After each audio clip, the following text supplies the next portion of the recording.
বাংলাদেশের উত্তরাঞ্চলের এক নদী বেষ্টিত প্রত্যন্ত গ্রামে ছিল এক অদ্ভুত নামের জনপদ, নিশিপুর। দিনে গ্রামটা ছিল একেবারেই সাধারণ। ধানক্ষেতের সবুজ ঢেউ, কাঁচা মাটির রাস্তা, বাঁশঝাড়ের ফাঁকে ফাঁকে বাতাসের শব্দ, আর নদীর ঘাটে জাল ফেলা জেলেদের ডাক। দূর থেকে দেখলে মনে হতো এটা এমন এক গ্রাম যেখানে সময় যেন খুব ধীরে চলে। কিন্তু রাত নামলেই নিশিপুর বদলে যেত। গ্রামের মানুষজন খুব কম কথা বলতো। বিকেল গড়ালেই তারা দরজা জানলা বন্ধ করে দিত। উঠোনের বাতি নেভানো হতো আগে থেকেই। কুকুরগুলোও নাকি রাতের নির্দিষ্ট সময়ের পর আর ঘেউ ঘেউ করত না। লোকেরা ফিসফিস করে বলতো, নিশিপুরে রাত 9টার পর বাইরে বেরোবি না, কারণ তখন বাইরে কোনো মানুষ হাঁটে না। আরও নিচু গলায় কেউ কেউ বলতো, ওই সময় গ্রামে পুরনো কেউ কেউ ফিরে আসে। ঢাকা থেকে 4 জন বন্ধু বের হলো একটা ডকুমেন্টারি বানাতে। তারা অলৌকিক ঘটনা নিয়ে ডকুমেন্টারি বানাতো এবং তাদের লক্ষ্য ছিল বাংলাদেশের সবচেয়ে ভুতুড়ে গ্রাম খুঁজে বের করা। 4 জনের মধ্যে আরিয়ান ছিল দলের নেতা। সাহসী, যুক্তিবাদী, সবকিছুর ব্যাখ্যা খুঁজে বের করতে চায়। তন্ময় ছিল গল্পপ্রেমী, একটু ভীতু, কিন্তু যে কোনো দরকারে আবার সামনে গিয়ে দাঁড়ানোর মানুষ। শুভ ছিল ক্যামেরাম্যান, কম কথা বলে কিন্তু সবকিছুর সবচেয়ে বেশি খেয়াল রাখে। আর ইমরান ছিল সবচেয়ে শান্ত, কিন্তু ভয় পেলেও সেটা মুখে না দেখানোর চেষ্টা করত। খুব একটা ইচ্ছে না হলেও বন্ধুদের পাল্লায় পড়ে তন্ময় আর ইমরান আসে এই কাজে। লোকমুখে নিশিপুরের কথা শোনার পর তারা সিদ্ধান্ত নেয় এটাই হবে তাদের নতুন প্রজেক্টের মূল লোকেশন। গ্রামে পৌঁছতে পৌঁছতে বিকেল প্রায় শেষ। বাস নামিয়ে দিল নিশিপুর বাসস্ট্যান্ডে। আকাশে তখন নরম আলো, কিন্তু গ্রামের রাস্তায় অদ্ভুত এক শীতলতা। মাটির রাস্তা, দুদিকে বাঁশঝাড়, কিছুটা দূরে নদীর জলের স্রোতের শব্দ শোনা যায়। হালকা হাওয়াতে বাঁশঝাড়ের পাতায় পাতায় মৃদু শব্দ। দূরে নদীর উপর একটু একটু করে সাদা কুয়াশা জমছে। বাঁশঝাড় পার করে নদীর ধার দিয়ে হেঁটে চলল 4 বন্ধু। সবারই কাঁধে বড় বড় ব্যাগ। গোটা পথটাই যেন তাদের মনে হলো অদৃশ্য কোনো চোখ তাদের অনুসরণ করছে।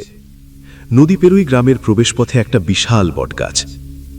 সেই গাছের নিচেই একটু অন্ধকারে এক বৃদ্ধ বসেছিলেন। তিনি 4 জনকে দেখেই ভাঙা গলায় ধীরে ধীরে বললেন, বাবারা, তোমাদের তো নতুন লোক মনে হচ্ছে। তোমরা কি কারোর বাড়ি এসেছো? আরিয়ান হেসে বলে উঠল, না কাকা, আমরা এখানে ডকুমেন্টারি বানাতে এসেছি। শুনেছি এটা নাকি সবচেয়ে ভুতুড়ে গ্রাম। আরিয়ানের কথা শুনে বৃদ্ধ লোকটি কেমন যেন গম্ভীর হয়ে গেল। মুখে যেন তার কালো ছায়া নেমে এলো। সে ধীরে ধীরে বলল, সূর্য ডোবার আগেই যদি ফিরে যেতে পারো ভালো হয়। আরিয়ান হেসে বলল, কেন কাকা? আপনি কি মনে করেন এখানে সত্যিই কিছু আছে? তিনি শুধু বললেন, ভয় না বাবা, স্মৃতি। গ্রামে থাকার জন্য তারা খুঁজে নিল এক পুরনো ভাঙাচোরা বাড়ি। বাড়িটা নাকি বহু যুগ ধরে পরিত্যক্ত। অনেকে এখানে এসে থাকার চেষ্টা করেছে, কিন্তু কারুর পক্ষেই সম্ভব হয়নি। এই বংশধররা নাকি বাড়িটি বিক্রিও করতে পারেনি। বাড়িতে এক কেয়ারটেকার আছে, এই গ্রামেই থাকে।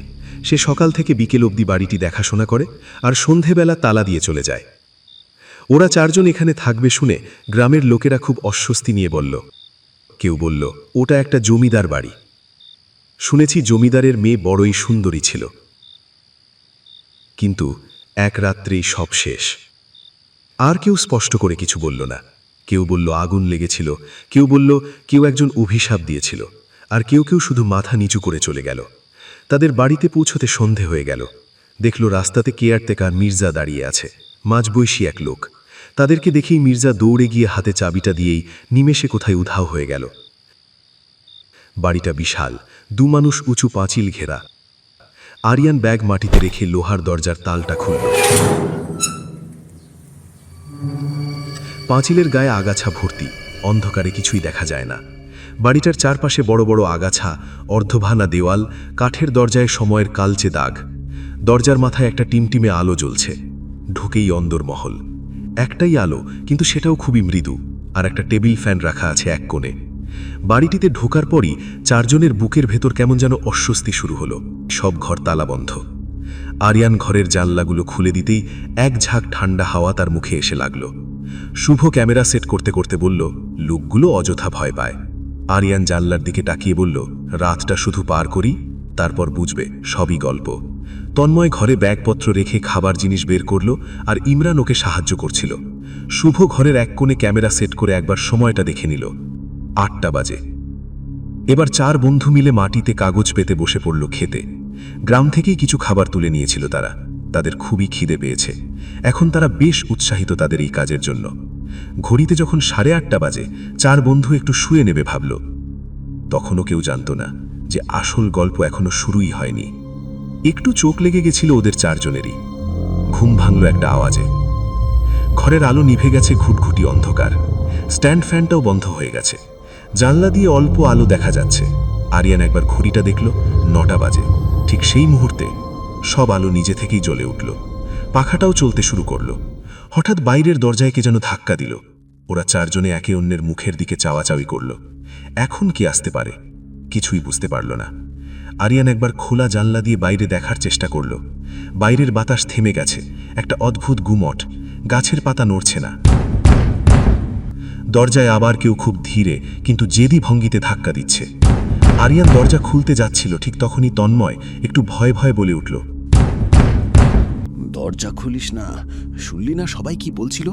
মির্জাও মানা করেছিল রাত্রে বাইরে বেরোতে। শুভ হেসে উঠল, বলল, ধুর, তুই এত ভয় পাচ্ছিস কেন? ওসব মিথ্যে, কেউ ইচ্ছে করে গল্প বানাচ্ছে। আর আমরা তো এটাই দেখতে এসেছি যে কিছু আছে কিনা। শুভ গিয়ে ক্যামেরাটা অন করল। ঠিক সেই সময়ই সব আলো পাখা আবার বন্ধ হয়ে গেল। আরিয়ান নিজের পকেট থেকে মোবাইলটা বের করল, কিন্তু দেখল মোবাইল বন্ধ, অন হচ্ছে না। আবার ঘুটঘুটি অন্ধকার ঘর। শুধু ক্যামেরার রেকর্ডিংয়ের লাল আলোটা একবার জ্বলছে আর নিভছে। হঠাৎ একটি আগুনের ঝলক দেখল ঘরে। ইমরান দেশলাই জ্বালিয়েছে। বলল, এবার দরজাটা খুলে দে। এতক্ষণ বাকিরা ভুলেই গেছিল যে ঘরে ইমরানও আছে। সবারই একটু হলেও ভয় হলো। আরিয়ান সাহস করে দরজার কাছে গেল। শুভ আর তন্ময় দরজার দুপাশে দাঁড়ালো। দরজার সামনে আরিয়ান আর ঘরের মাঝে ইমরান দেশলাই জ্বালিয়ে দাঁড়িয়ে আছে। অবশেষে ধীরে ধীরে দরজা খুলল। দরজা খুলতেই একটা দমকা হাওয়া আরিয়ানকে ঠেলে ফেলে দিল, আর ইমরানের হাতের দেশলাইটা নিমেষের মধ্যে নিভে গেল। শুভ আর তন্ময় দরজায় গিয়ে দেখল বাইরে কেউ নেই।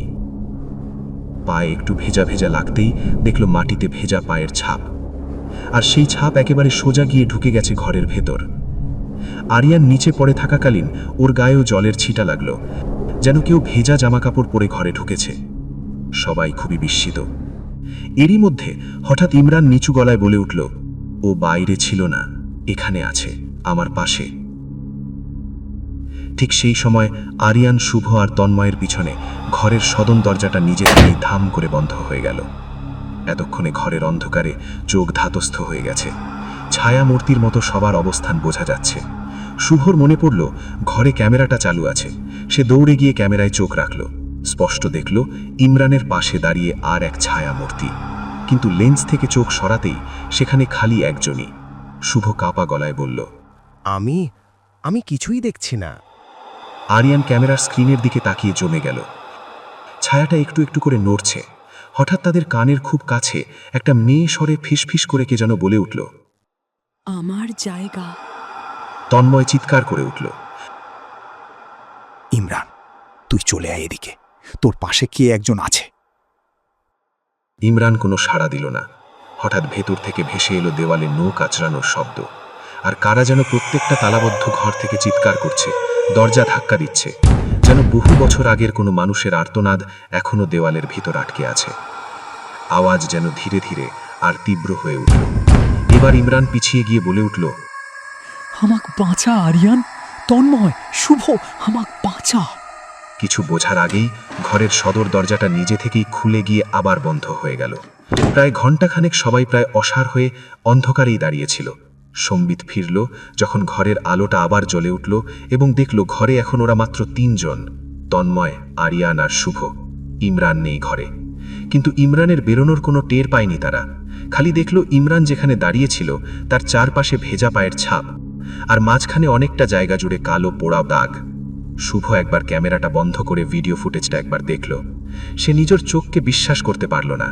দেখল ইমরান হঠাৎ করে মাটির মধ্যে ঢুকে গেল। পরদিন সকালে মির্জা আসতে দেখল 3 জন বাইরে বসে আছে। সে জিজ্ঞাসা করল, ঘুম হয়েছে? তারপর ওরা সব জানালো মির্জাকে। সব শুনে মির্জা ওদেরকে নিয়ে গেল গ্রামের সবচেয়ে বয়স্ক মহিলার কাছে। তাকে সবাই ডাকত বুড়ি আমেনা।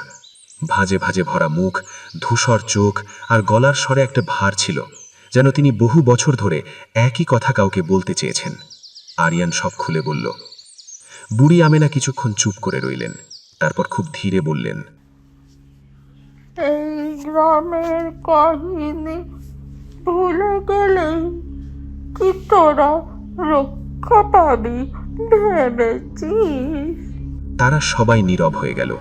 তিনি বলতে শুরু করলেন, সে প্রায় 100 বছর আগের কথা। নিশিপুরে একসময় এক জমিদার থাকত, বেশ দাপট তার। সারা নিশিপুর তার কথায় উঠত আর বসত। তিনি খুব দান ধ্যানও করতেন, সবার খেয়ালও রাখতেন, কিন্তু তার কথাই শেষ কথা। তার একমাত্র মেয়ে নমিতা। মেয়েকে বেশ যত্নে মানুষ করেন তিনি। একটু বড় হতেই তার জন্য পাত্র দেখে বিয়ের ব্যবস্থা করেন। কিন্তু সেই মেয়ে ভালোবাসত গ্রামের এক নিচু জাতের ছেলেকে। জমিদার নিজের মেয়ের এই ভালোবাসার কথা জানতে পেরে তড়িঘড়ি জোর করে মেয়ের বিয়ে দেবেন ঠিক করেন। মেয়েকে ঘরবন্দি করেন আর সেই ছেলেটিকে গ্রাম থেকে বাইরে পাঠিয়ে দেন। বিয়ের দিন ঘর ভর্তি লোক, গোটা গ্রাম এসেছে জমিদারের মেয়ের বিয়ে খেতে। নমিতা ঘরে প্রচুর কান্নাকাটি করে। মা বাবাকে বারবার বোঝানোর চেষ্টা করেছিল সে, কিন্তু কেউ শোনেনি। ছেলেটিও কোথাও উধাও হয়ে যায়। রাগে কষ্টে নমিতা বাবার কাছে শপথ নেয়, আমি কারুর হতে পারবো না, তোমাদের প্রত্যেককেই শেষ করে দেব। তাতেও কোনো কাজ হয় না। জোর করে নমিতাকে বিয়ের পিঁড়িতে বসানো হয়, আর সেখান থেকেই লাগে আগুন। বিধ্বংসী সে আগুন। কেউ কেউ পালাতে পেরেছিল, কেউ পারেনি। সেই রাত্রে জমিদারের গোটা পরিবারের সাথে অনেক গ্রামবাসীও মারা যায় সেই ছেলেটিরও পরিবারও। কিন্তু পরে নমিতার দেহ কোথাও খুঁজে পাওয়া যায়নি। বুড়ি আমেনা থেমে গিয়ে জানলার বাইরে তাকালেন। তারপর থেকে কেউই নিশ্চিত নয় সে মরেছিল কিনা, কিন্তু একটা কথা সবাই জানে, নমিতা ওই রাতে মরে যায়নি, সে থেমে গেছিল। তোমার বন্ধু তার সাথেই আছে। আরিয়ান ধীরে বলল, মানে ইমরান ওর কাছে আছে? সে এখনো আছে? বুড়ি আমেনা নিঃশ্বাস ছেড়ে বললেন, জেনে গল্প অসম্পূর্ণ থাকে সেই তো ঘুমায় না বাবা। সেদিন রাতে তারা আরেকবার বাড়িতে রেকর্ডিং শুরু করল। এবার আর হাসাহাসি নেই, সবার গলার স্বর নরম, চোখে সাবধানতা। প্রত্যেকেই ইমরানকে নিয়ে চিন্তিত। বুড়ি আমেনার কথা অনুযায়ী ইমরানের খবর একমাত্র সেই ছায়ামূর্তিই দিতে পারে। ঘরটা আজ আরও ঠান্ডা লাগছে, যেন দেওয়াল, মেঝে, ছাদ সবকিছু কাউকে ধরে রেখেছে। আর তারা সবসময় যেন ঘরের আরও একজনের উপস্থিতি অনুভব করছে। হঠাৎ শুভ জানলার পাশে বড় দেওয়ালের দিকে তাকিয়ে চিৎকার করে উঠল। সবাই দেখল দেওয়ালে লাল অক্ষরে নিজে নিজে লেখা ফুটে উঠছে, কেউ রক্ষে পাবে না। তন্ময় আতঙ্কে বলল, এটা কিভাবে হলো? আরিয়ান দেওয়ালের দিকে এগিয়ে গেল। লেখাগুলো তখনও ভেজা, হাত দিতেই হাতে লাল রং লেগে গেল। ভালো করে দেখলে বোঝা গেল এটা রং নয়, রক্ত। একটু পরেই বাড়ির সদর দরজার জানলাগুলো নিজে নিজে ধপ ধপ করে বন্ধ হতে লাগলো। তন্ময় দৌড়ে গিয়ে দরজা খুলতে চেষ্টা করল, কিন্তু যেন তালা আটকে আছে। ঘরের আলোগুলো দপদপ করছে। হঠাৎ তারা শুনল ইমরানের চিৎকার, আমাক বাঁচা আরিয়ান, তন্ময়, শুভ, আমাক বাঁচা। খুব জোর জোরে যেন দরজা ধাক্কা দিচ্ছে আর চিৎচাচ্ছে। সবার কান ফেটে যাচ্ছে চিৎকারে, শরীর হিম হয়ে যাচ্ছে। চেয়েও তারা কিছু করতে পারছে না। তারা তাদের জায়গা থেকে নড়তে পারছে না, যেন কেউ পা তাকে আটকে রেখে দিয়েছে। হঠাৎ ঘরের মধ্যে থেকে তন্ময় চিৎকার করে উঠল। আরিয়ান ও শুভ চোখ মেলে দেখল তন্ময় আর ঘরে নেই। এই বন্ধ ঘর থেকে কোথায় উধাও হয়ে গেছে। খালি পড়ে আছে তার পাশে কিছু ভেজা পায়ের ছাপ, আর মাঝখানে একটা কালো পোড়া দাগ।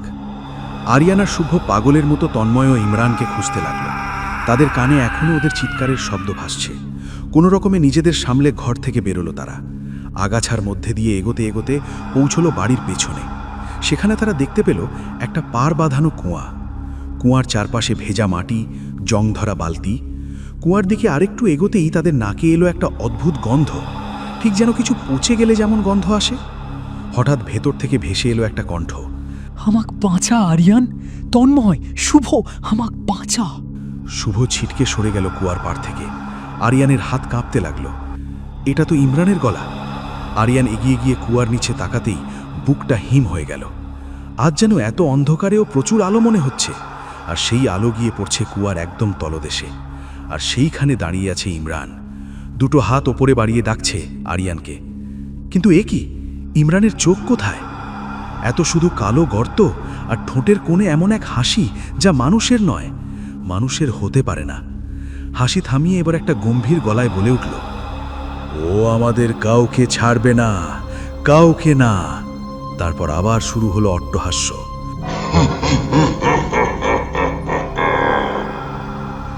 পুরো ঘর ফেটে যাচ্ছে সেই হাসির শব্দে। হঠাৎ ঘরের কোণে উদ্ভব হলো এক নারী মূর্তির, পরনে লাল বেনারসি, উস্কো খুস্কো কালো ঘন চুল বুক অবধি ঢেকে রেখেছে। চুলের ফাঁক দিয়ে দেখা যাচ্ছে আগুনের মতো লাল জ্বলন্ত দুটো চোখ। দাঁড়ানোর ভঙ্গিতে এমন এক অদ্ভুত স্থিরতা, যেন বহু বছর ধরে সে অপেক্ষায় আছে। নমিতা। আরিয়ান মুখে কথা আনতে পারল না। নারী প্রতিমূর্তিটি ধীরে ধীরে মাথা তুলল। তার কণ্ঠ ছিল নরম, কিন্তু সেই নরম স্বরের ভিতরেই লুকিয়েছিল আগুন। তোমরা আমার গল্প নিয়ে খেলতে এসেছো? তার কথা যেন ঘরের মধ্যে গম গম করছে। কেউ নড়ল না। সে আবার বলল, আমার কান্না, আমার ভয়, আমার আগুন সব ফেলে রেখে চলে গেছে সবাই। তোমরা কি ভেবেছিলে ভুলে যাওয়া যায়?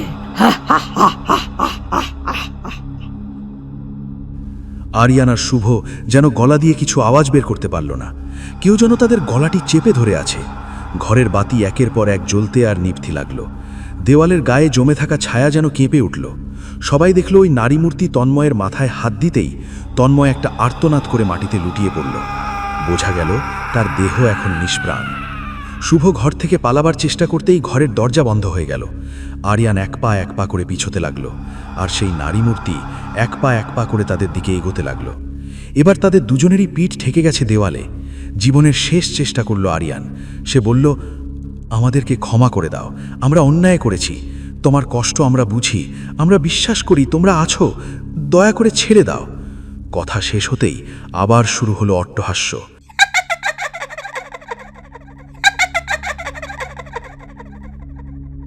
এক প্রবল নারী কণ্ঠের ব্যঙ্গাত্মক অপ্রহাস্য।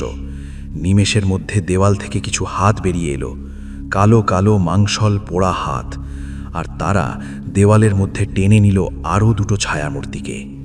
এক মুহূর্তের মধ্যে তন্ময় অদৃশ্য, শুভ নেই, আরিয়ানও নেই। সকলের অজান্তে ঘরের ভিতর পড়ে রইল শুধু ক্যামেরাটি। পরদিন সকালে মির্জা এসে দেখে বাড়িটা একেবারে নীরব। না দরজা বন্ধ, না শব্দ, না কোনো জনমানুষের চিহ্ন। শুধু উঠোনে পড়ে আছে একটা ক্যামেরা। সে গ্রামের মানুষদের ডাকে আর ক্যামেরাটা দেখায়। গ্রামের মানুষজন ভয়ে কাছে যেতে চায় না। অবশেষে সেই বৃদ্ধ লোকটা, যার সাথে সবার প্রথম দেখা হয়েছিল ওই 4 বন্ধুর, সে ক্যামেরাটা নেয়। সবাই দেখল 4 বন্ধু ঘরের ভিতর দাঁড়িয়ে আছে, কিন্তু তাদের পেছনে অন্ধকারের মধ্যে আরও একজন, এক মেয়ে। সেই মেয়ে ধীরে ধীরে মাথা তোলে আর হাসে, একটা ঠান্ডা লম্বা অসীম হাসি। আর ভিডিওর ফ্রেমে শুধু লেখা ভেসে ওঠে, নমিতা এখনো গল্প চায়। আজও নিশিপুর গ্রামের মানুষ বলে, কারণ কেউ কেউ শপথ করে বলে, রাতের কুয়াশার মধ্যে 4টে ছায়া এখনো হাঁটে, আর তাদের পেছনে লাল শাড়ি পরা এক নারী মূর্তি ধীরে ধীরে এগিয়ে আসে, যেন সে এখনো খুঁজছে তার গল্প বলার জন্য নতুন কাউকে।